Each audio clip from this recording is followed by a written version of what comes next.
Hey, it's Win, and it's been a long time since I last made long-form videos.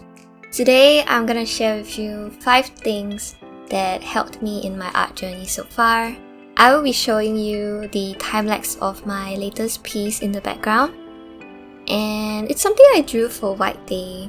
For those who don't know, White Day in Japan, men give chocolates to the people who gave them chocolates on Valentine's Day. Unfortunately, I'm not a man and I don't have chocolates to give, so here's an e-cookie.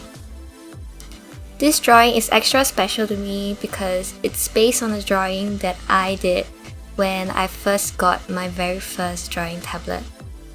This was back in September 2020, about 2 years ago. 3 years? I drew a girl with purple hair and I don't remember giving her any kind of personality, but you know. Anyway, let's talk about the 5 things that helped me grow in my art journey thus far. Number 1. Drawing what you love. When you're starting out, it's easy to feel stressed out by the many things you feel like you have to learn. I'm sure you've heard of the Dunning-Kruger effect, where the more you learn, the more you realize you have areas for improvement. Hence, taking time to draw what you enjoy is very important. It's normal to feel like, oh, I have to learn my fundamentals, but never forget why you started art and how creating art actually makes you feel. If we do the things we dislike constantly, we might burn out faster and we should pace ourselves. Number 2. Consistent practice. Everyone says to draw daily and to draw often. That's true, but it's also easy to feel overwhelmed by that. If you're someone like me, who often feels lost when not in a structured environment, let me give you my favorite method for this. Draw something new every day. A lot of drawing is to do with mileage. So draw one thing you have never drawn before every day for a week, a month, or even a year. It can be as simple and take as much time as you like.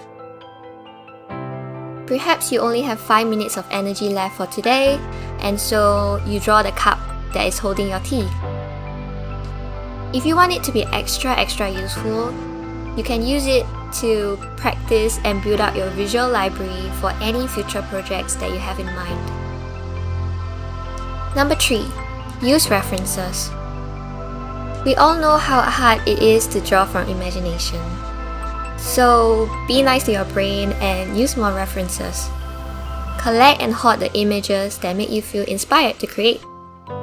If you have any favorite artists, make a collage. Find out what makes you tick and what about these pieces make you feel that rush of dopamine. Number 4. Appreciation of self.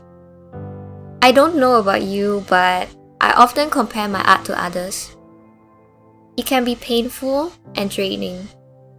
There were times where I got so stressed out that I took months off from drawing.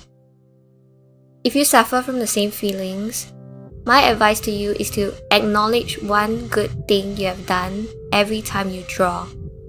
So some examples can be, today I did really well at drawing hair. Or even, I may dislike all my drawings today, but I am proud of myself for taking the effort to draw. Number 5. Taking breaks and self-care. Lastly, when all else fails and you lack the energy to even acknowledge yourself, take a break. When you scroll through social media, it's easy to feel like, oh, I need to be productive. But give yourself that permission to take a break when you're tired. At the end of the day, you are the most important person in your life. If you stop taking care of yourself, it'll get harder and harder to create. Thank you for watching. I hope these tips are useful to you and that you'll gain some motivation to create. Remember to subscribe if you haven't and follow my socials in the description. Now, go and do something that you enjoy. Bye!